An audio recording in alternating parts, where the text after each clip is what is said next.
I'll make sure you lose that badge.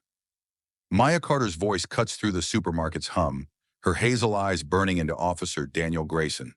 The disabled Navy veteran, once a commander who led sailors through war zones, lies sprawled on the cold floor, her wheelchair tipped by Grayson's cruel hands.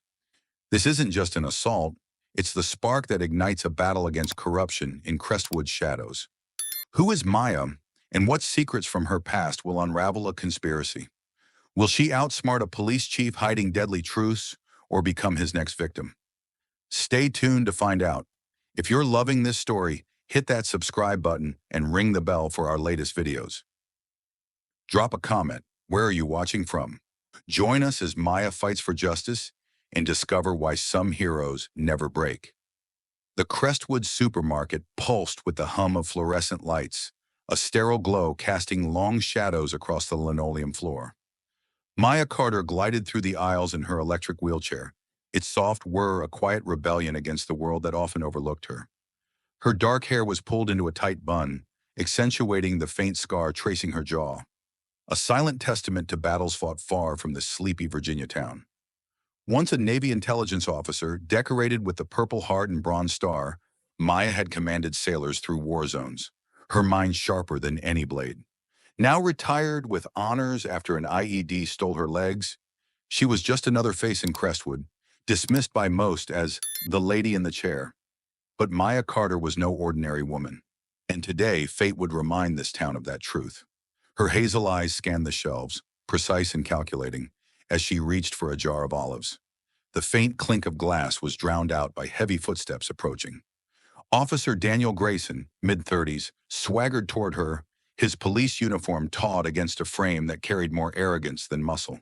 His partner, Officer Lisa Moreno, barely 25, followed, her eyes darting nervously, her new badge still gleaming.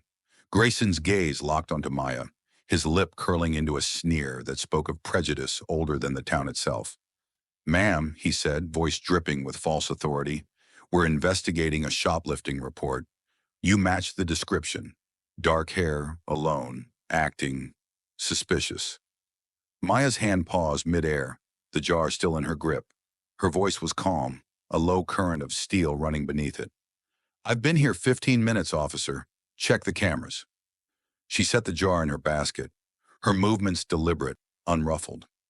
Grayson stepped closer, looming over her wheelchair, his shadow swallowing the light. "Don't get smart with me. I've seen people fake worse to dodge trouble." The accusation hung heavy, his eyes raking over her chair, as if her disability were a costume she could shed. The air thickened, shoppers pausing mid-step, their whispers a soft buzz. Moreno shifted, her hand hovering near her radio, but she said nothing. Maya met Grayson's stare, unflinching. "I'm not your thief. Verify the footage, or we're done here." Her tone was a commander's, not a victim's, but Grayson's smirk only widened. "Oh, we're far from done." He glanced at Moreno, a silent signal passing between them. Before Maya could react, Grayson's hands gripped the armrests of her wheelchair, and Moreno, hesitating only a moment, followed suit. Together they tilted the chair sharply, the world lurching as Maya's balance shattered. She crashed to the floor, the jar of olives smashing beside her, green liquid pooling like blood.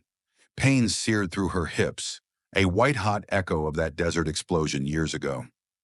Gasps rippled through the crowd, but no one moved, fear or apathy rooting them in place. Grayson towered over her, his smirk now a cruel grin. "Oops, should have cooperated, ma'am." Moreno's eyes widened, guilt flickering, but she stayed silent, complicit in her inaction. Maya's breath hitched, pain clawing at her, but her spirit was unbroken. She pushed herself up on her elbows, her gaze locking onto Grayson's name tag, committing it to memory. Her voice, though strained, carried the weight of a battlefield vow. "Your name's Grayson. I remember it. I led sailors into war zones, faced fire you can't imagine. I'll make sure you lose that badge." The words weren't a threat. They were a promise, etched in the fire of her resolve. Grayson's grin faltered, just for a second, as if sensing the storm he'd unleashed. The crowd murmured, phones emerging to capture the scene. But Grayson waved them off, barking, Show's over! He and Moreno retreated, leaving Maya on the floor, her dignity bruised but her will intact.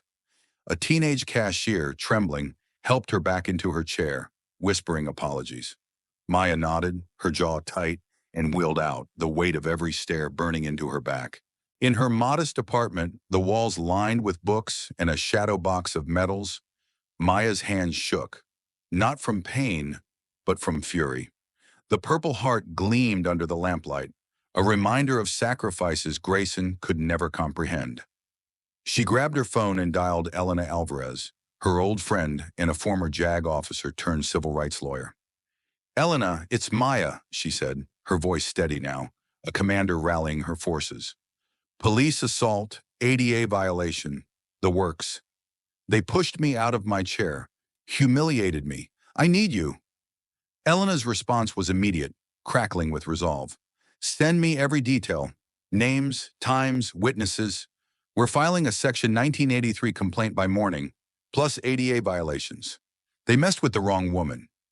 Maya's fingers flew across her laptop, drafting the complaint with the precision of a mission plan. The pain in her hips throbbed, but it fueled her. She leaned back, staring at the shadow box, her reflection fierce in the glass. "I don't back down," she muttered to the empty room. "I counterattack." The night deepened, but Maya's mind was alight, mapping her next moves. Grayson thought he'd broken her, but he'd only awakened a warrior. Crestwood had no idea what was coming. The dawn broke over Crestwood with a deceptive calm, its golden rays slipping through the blinds of Maya Carter's apartment, painting stripes across the hardwood floor. Maya knew peace was a fragile thing, often a mask for the wars brewing beneath. Yesterday's humiliation in the supermarket lingered like a bruise, but it had ignited a fire in her, a fire forged in the crucible of battlefields far from this small Virginia town. Her shadow box hung on the wall, the metals catching the light. They weren't mere decorations. They were the scars of a mind that had outmaneuvered enemies in deserts and war rooms. Now that mind turned to a new enemy, one hiding behind badges in her backyard. Maya's wheelchair hummed softly as she rolled to her desk, where a cooling mug of coffee sat beside her laptop, its screen glowing with the draft of her Section 1983 complaint. The ache in her hips from the fall pulsed, but her focus was unrelenting, a commander's precision guiding her every move. A sharp knock shattered the quiet. She glanced at the clock and called, "Come in." Elena Alvarez entered, her tailored blazer as sharp as her gaze. A former JAG officer turned civil rights lawyer, Elena was Maya's anchor, their friendship tempered by years of Navy service. She set her briefcase down, her voice low, urgent. "Maya, you're stepping on a landmine. Grayson's not just a loose cannon, he's Chief Nathan Holden's attack dog. Holden's got this town in his grip, and they'll come for you hard." Maya's eyes narrowed, her jaw set like iron. "I've stared down worse than corrupt cops, Elena. Let them come." Elena pulled out a legal pad, her pen poised. "We'll hit them with everything. Section 1983, ADA violations, maybe criminal assault. But you can't fight alone." Maya's fingers drummed her armrest, a rhythm from her command days when plans took shape under pressure. "I won't." She grabbed her phone, dialing a number etched in her soul. "Rafe, it's Carter. Crestwood PD's filthy, and I'm kicking the hornet's nest. I need you." Rafe Kimball's voice growled through, rough but warm. "Nobody messes with you, Commander. I'm there by noon." A former SEAL who'd once carried Maya through a hail of bullets, Rafe now ran a security firm, his loyalty a fortress. As Elena left to file the complaint, Maya's gaze drifted, the room dissolving into memory. Middle East, 2012. The desert scorched her lungs, the horizon shimmering with heat. Her convoy rolled through a narrow pass when an IED erupted, a deafening roar of fire and steel. Lieutenant Commander Carter's world tilted, her legs shredded, blood soaking the sand. Screams pierced the chaos, but Maya crawled, dragging two sailors, Petty Officer Lopez and Ensign Tate, to a shattered wall. "Stay alive!" she barked, her voice a lifeline. Insurgents closed in, their rifles flashing. Maya fired her sidearm, her orders cutting through the din. "Hold the line! Evacs 2 mics out!" Pain screamed through her, but she directed her team, her mind a steel trap. Medics finally hauled her onto a chopper, her legs gone, her will unbroken. The memory faded, Maya's breath steadying. She turned to her laptop, fingers flying as she drafted a Freedom of Information Act request, demanding Crestwood PD's complaint records and Veterans Fund disbursements. Her instincts, honed by years of intelligence work, whispered of corruption, money siphoned, lives silenced. The FOIA was her opening gambit, a blade to pry open Holden's secrets. That afternoon, Maya wheeled to a weathered bungalow on Crestwood's outskirts where Robert Greene lived, his home a shrine to faded hopes. The old veteran's hands trembled as he offered tea, his eyes shadowed by grief. His son, Marcus, had challenged the police 3 years ago, exposing irregularities in the Veterans Fund. They called it suicide, Robert said, his voice splintering like dry wood. Marcus was no quitter. He stood up, and they crushed him. Internal affairs. They're Holden's puppets, Maya. Trust no one. The words struck like shrapnel, confirming her fears. Crestwood's corruption wasn't a flaw. It was a system, devouring its own. Maya took Robert's hand, her voice a quiet vow. I'm not fighting alone, Robert, and I won't let Marcus's death be forgotten. His eyes glistened, a flicker of faith breaking through despair. As she left, the weight of his story settled on her, not a burden, but a call to arms. Back home, she stood before her Purple Heart, its ribbons stark against the glass case. Her reflection was fierce, a warrior's resolve carved deep. This is for Marcus, she whispered, for every soul they've broken. The sun sank, but Maya's fire blazed. She'd summoned her allies, set her plan in motion, and drawn her line in the sand. Holden thought he'd silenced her, but he'd awakened a commander who'd outwitted deadlier foes. Crestwood's shadows were stirring, and Maya Carter was ready to burn them away. The clock on Maya Carter's dining table ticked past 11 a.m., its soft rhythm a counterpoint to the electric tension in her Crestwood apartment.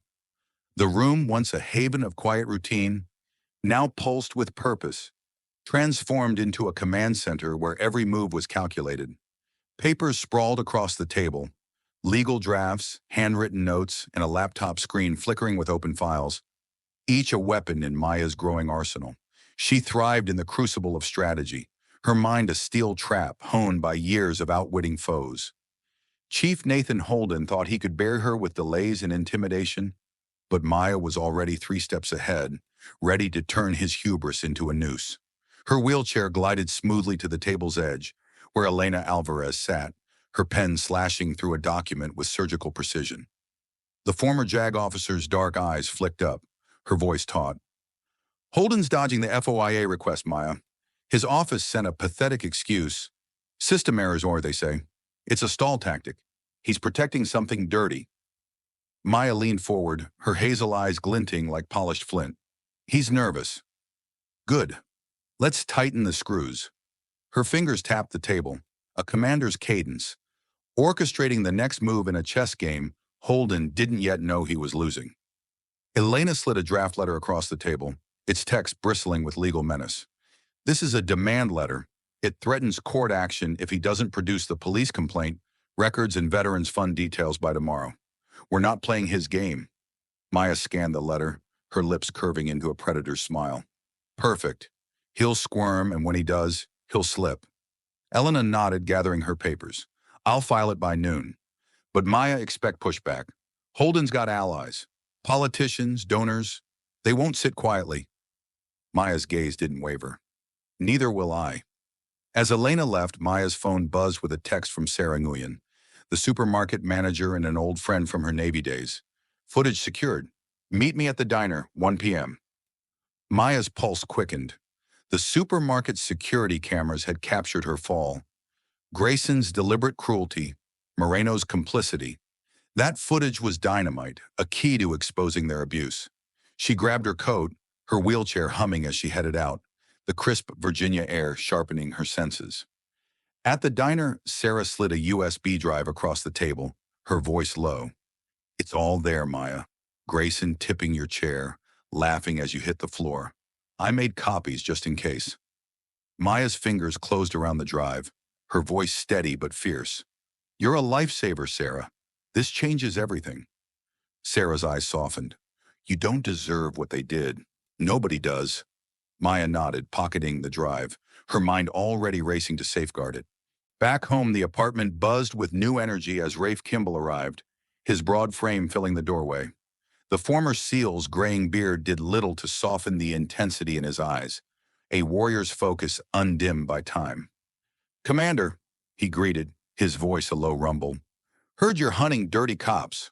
What's the play?" Maya gestured to a duffel bag he carried, knowing it held tools of his trade. Holden's rattled. "He'll send someone to intimidate me, maybe worse. I want eyes on this place." Rafe grinned, unzipping the bag to reveal compact cameras disguised as smoke detectors. "Hidden cams, motion-triggered, cloud backup. They step foot here. We'll have 'em on tape." They worked swiftly, Rafe scaling a step stool to mount the cameras while Maya directed their placement, her strategic mind mapping every angle. "One by the front door, another in the living room corner," she said, her voice crisp. "If they break in, I want their faces, their voices, everything." Rafe secured the last camera, testing the feed on his phone. The grainy image showed the apartment's entryway, clear as day. "Gotcha covered," he said, his grin wolfish. "Let these punks try something. We'll bury 'em." Maya nodded, a spark of camaraderie flashing between them, echoes of missions past. As Rafe packed up, Maya wheeled to her desk, plugging the USB drive into her laptop. The supermarket footage played, raw and unfiltered. Grayson's sneer as he grabbed her wheelchair, Moreno's hesitant compliance, the sickening lurch as Maya crashed to the floor. Her jaw tightened, not from pain but from fury, a fire that burned brighter with every frame. She backed up the video to 3 encrypted drives, stashing one in a hidden compartment beneath her desk, another in her safe. "You're not slipping away," she muttered, her voice a vow to the screen. Alone now, the apartment grew still, the only sound the faint hum of her wheelchair as she moved to the window. Outside, Crestwood's streets bustled, oblivious to the war brewing in its heart. Maya's gaze drifted to her shadow box, the Purple Heart's ribbon a stark slash of color. She didn't need to touch it to feel its weight. The lives saved, the sacrifices made, the battles won. Holden and Grayson saw a disabled woman, weak and vulnerable. They'd forgotten or never known that she'd commanded elite teams, outsmarted enemies who'd kill for less than a glance. "You think I'm broken," she said to the empty room, her voice low, lethal. "You forgot I'm a commander." The sun dipped low, casting long shadows across the floor, but Maya's resolve burned like a beacon. The FOIA demand was sent, the footage secured, the trap set. Holden would react, send spies, threats, or worse. And when he did, she'd be ready. Every camera, every file, every ally was a piece in her strategy, a web to ensnare her enemies. Crestwood's corruption had thrived in darkness too long, but Maya Carter was bringing the light, and it would burn. Maya's living room was now a battlefield, the air heavy with the scent of ink and determination. Maya's wheelchair stood sentinel beside her desk, where a laptop cast a pale glow, its screen alive with legal documents and encrypted files. Maya had outsmarted foes under fire. Now she faced a different enemy, one cloaked in badges and bureaucracy. Chief Nathan Holden had underestimated her, but tonight she would peel back his mask and expose the rot beneath. Elena Alvarez arrived at dusk, her footsteps sharp against the hardwood, her briefcase bulging with discoveries. The former JAG officer's eyes burned with urgency as she spread a stack of financial records across the table. "I dug into the Veterans Fund," Elena said, her voice low, a blade cutting through the quiet. "Holden's been siphoning money into a political slush fund, funneled through shell accounts tied to Crestwood's elite council members, developers, even a judge. It's not just theft, it's a machine, Maya, and Holden's the engine." Maya's fingers tightened on her armrest, her hazel eyes narrowing. "He's not just corrupt, he's untouchable, or so he thinks." Elena slid a document forward, its numbers a damning mosaic. "There's more. Marcus Green, Robert's son, filed a complaint about the same fund before his death. The police ruled it suicide, but the timing stinks. His complaint vanished, and the coroner's report reads like it was written by Holden himself." Maya's jaw clenched, Marcus's name a spark igniting her resolve. "They silenced him," she said, her voice a vow. But they won't silence me. The revelation was a grenade, but Maya needed more than accusations. She needed proof that would shatter Holden's empire. She turned to Crestwood's archives, housed in a dusty basement beneath the town library. Wheeling through the dim stacks, her flashlight cutting through shadows. Maya combed through boxes of old complaints, her fingers tracing faded ink. Most were mundane, traffic disputes, noise violations. But one folder, buried under decades of neglect, stopped her cold. It held a dozen complaints from veterans, all alleging mismanagement of the same fund Marcus had targeted. Each complainant had met a grim fate: accidents, overdoses, suicides, all neatly closed by Holden's department. The pattern was unmistakable, a trail of blood leading to the chief's door. Back in her apartment, Maya spread the archival files across her desk, their brittle pages a map of Holden's crimes. "This isn't just corruption," she murmured, her voice a mix of fury and focus. "It's murder dressed up as paperwork." But paper trails alone wouldn't topple Holden. He'd bury them in denials or red tape. Maya needed to force his hand, to make him betray himself. Her plan was bold, a trap worthy of her intelligence training. A fake file, bait to lure Holden's minions into the open. She crafted the decoy with care, a manila folder labeled Veterans Fund Evidence, stuffed with forged documents, fake bank statements, fabricated emails, just convincing enough to panic Holden. She placed it in her desk drawer, leaving it slightly ajar, a temptation for prying eyes. The real evidence, the supermarket footage, the archival complaints, remained hidden in encrypted drives, safe from theft. Rafe Kimball's hidden cameras, disguised as smoke detectors, stood ready, their lenses trained on every corner of her apartment. Maya checked the live feed on her laptop, the grainy image of her desk a stage set for betrayal. "Come and get it," she whispered, a predator's smile flickering. The wait was agonizing, the night stretching into a taut silence. Maya sat by her desk, her wheelchair still, her senses honed. She wasn't just fighting for herself, but for Marcus, for every veteran silenced by Holden's machine. Her fingers hovered over the keyboard, ready to record the moment her trap sprang shut. It came in the dead of night, a faint scrape at her back door, the lock yielding to a practiced pick. Two figures slipped inside, their silhouettes dark against the moonlight. They moved with purpose, clad in plain clothes but carrying the arrogance of cops off the clock. Maya watched the feed, her pulse steady, her breath a quiet rhythm. The intruders rifled through her desk, one muttering, "Holden said get the file before she talks. It's got to be here." The other, taller, found the decoy, his voice triumphant. "Got it. Let's move." They pocketed the fake folder, oblivious to the cameras capturing every word, every step. As they vanished into the night, Maya leaned back, her eyes glinting with victory. The footage was gold, clear audio, unmistakable faces.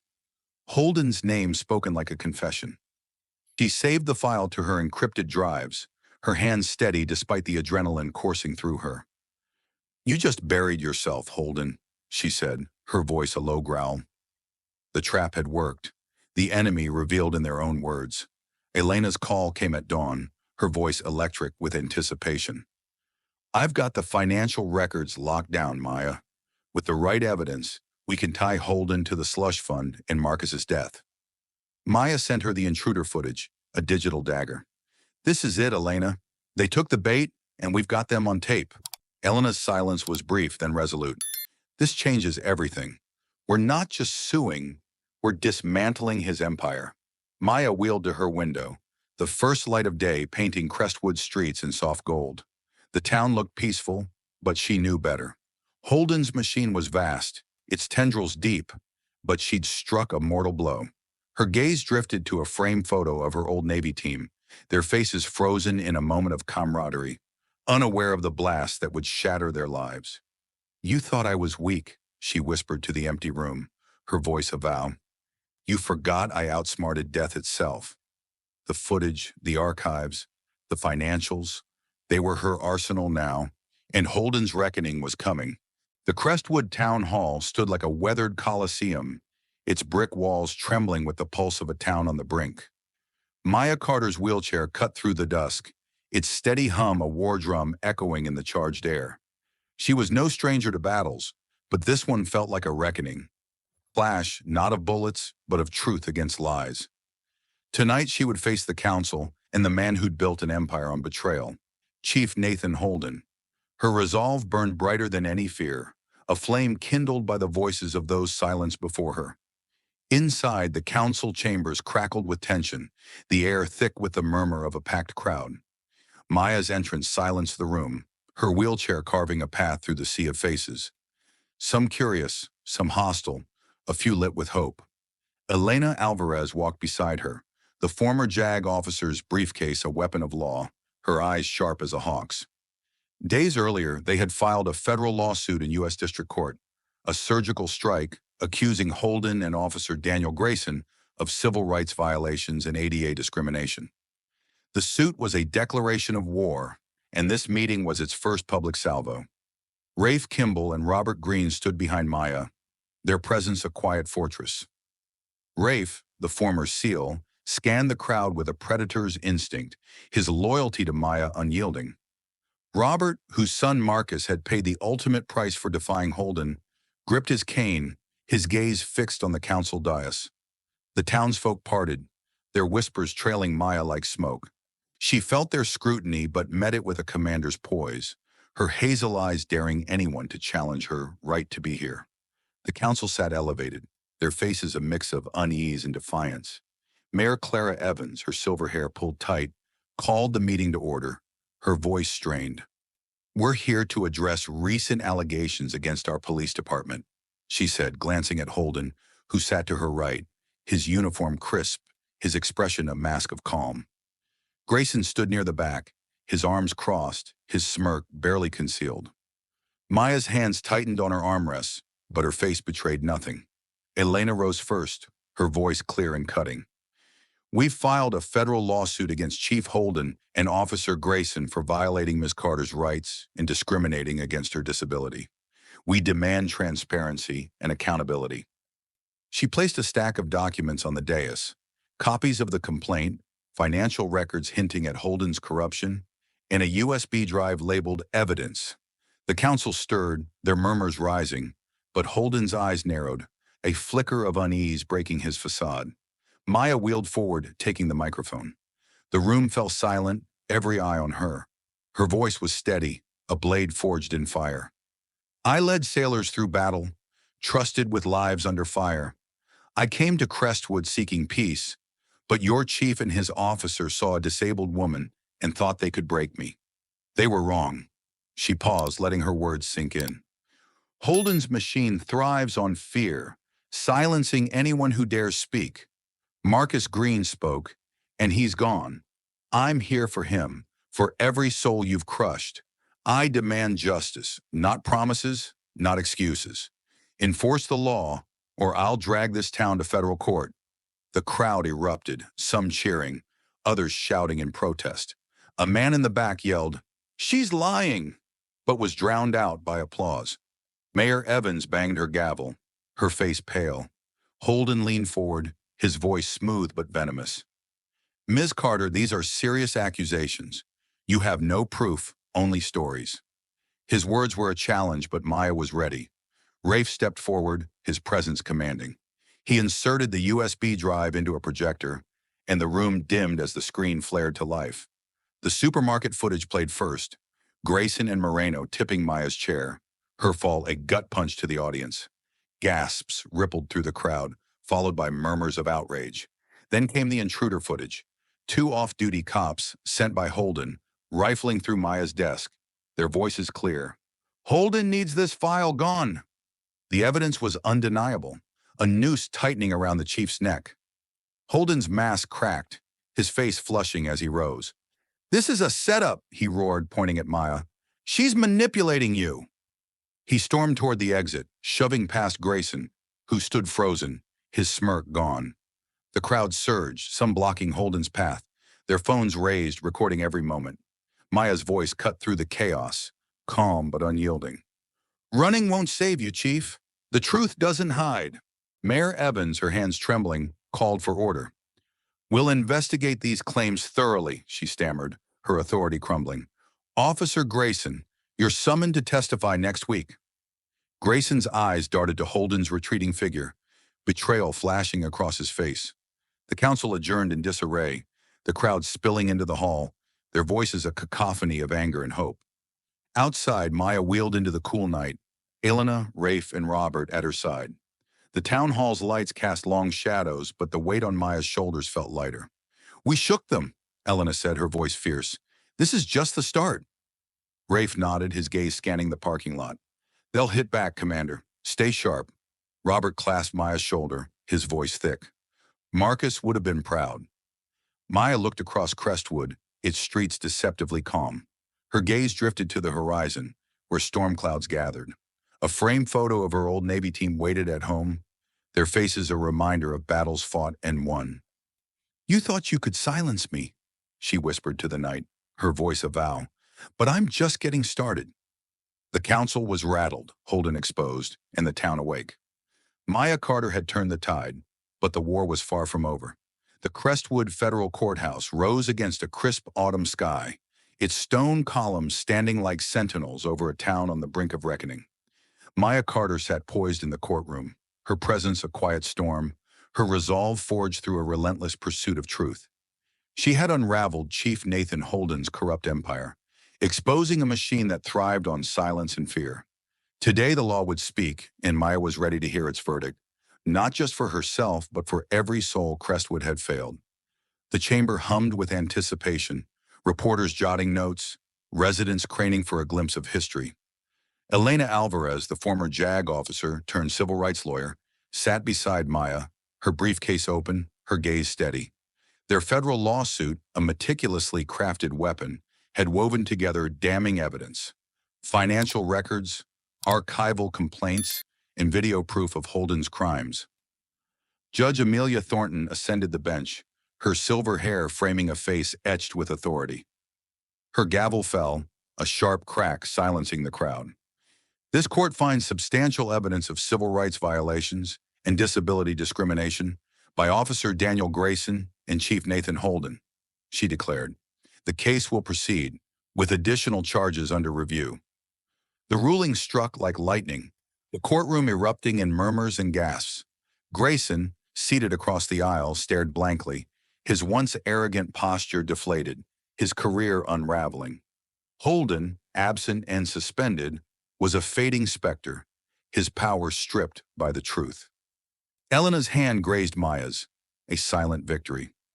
We've cracked their foundation, she whispered. Maya nodded, her hazel eyes unwavering. It's a start, Elena. Justice has to reach further. Outside, the air was sharp, leaves swirling like whispers of change.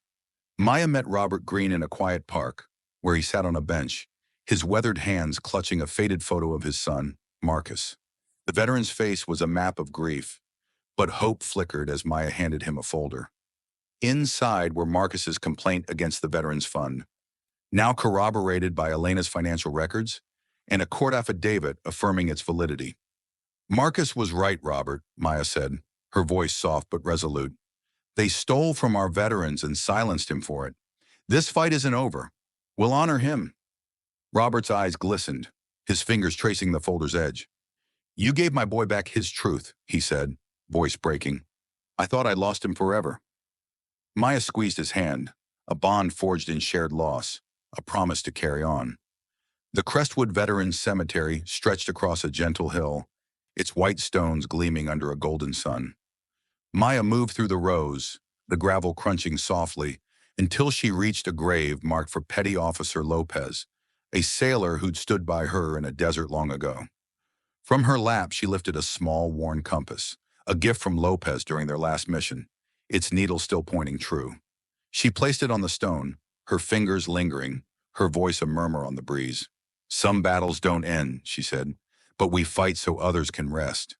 The compass caught the light, a tribute to the fallen, a marker of her duty. Crestwood began to heal, its scars softening under new light.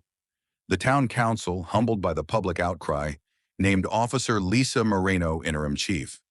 Once complicit in Grayson's cruelty, Moreno now led with a reformer's zeal, instituting community forums, transparent budgets, and accountability boards.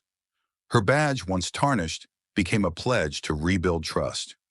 Rafe Kimball, the former SEAL, launched a mentorship program at the local gym, teaching kids to channel anger into strength, his gruff lessons laced with hope. Elena expanded her legal practice, taking on cases for veterans statewide, her courtroom victories a shield for the voiceless. Maya found purpose at the community center, where she guided young dreamers, her presence a beacon. One afternoon, a boy named Caleb, his eyes wide with curiosity, lingered after a session. "They say you fought bad guys," he said, clutching a notebook. "Can you teach me to be brave?" Maya's smile was warm, her voice steady. "Bravery's not about fighting, Caleb. It's about standing up when you're scared. Let's work on that." His nod was eager, a seed of courage planted, and Maya saw a future taking root. The town square, once a silent witness to Crestwood's complacency, now held a new monument. A bronze silhouette of a soldier, not Maya, she declined the honor, but a symbol of justice, inscribed with names like Marcus and Lopez. Families gathered there, laying flowers, their quiet thanks a hymn of renewal. Maya passed by one evening, pausing to watch a child trace the names, her small hands steady, her father whispering stories of sacrifice. In her apartment, a new frame joined her walls, holding a sketch by a local artist, a lone figure facing a storm, unbowed. Maya's gaze lingered on it, her reflection softened by a rare peace. The fight had carved new lines in her soul, nights of doubt, memories of loss. But it had birthed something greater, a legacy of change. Crestwood was no longer a town of secrets. It was a canvas, painted with her courage. As winter beckoned, Maya sat on her porch, the air crisp with possibility. A letter from Elena rested in her lap, outlining new investigations into the Veterans Fund, a hint of battles yet to come. Maya's fingers brushed the space where her compass once lay, now at Lopez's grave, its mission complete. "We keep going," she whispered to the stars, a vow to Marcus, to Lopez, to herself. The night stretched wide, but Maya was unafraid. She'd forged justice from ashes, and whatever lay ahead, she'd meet it as always, resolute, unbreakable, a commander carving light from darkness. What did you think of Maya Carter's unstoppable fight for justice? Her courage reminds us that heroes rise, even in the darkest moments. Drop your thoughts in the comments. How did her story inspire you? We're so grateful for you joining us on this journey, sharing in Maya's triumphs and resolve. Your support fuels these tales of unbreakable spirits. Stay tuned for more stories that ignite the heart and challenge the soul. Until next time, keep fighting for what's right, and we'll see you soon.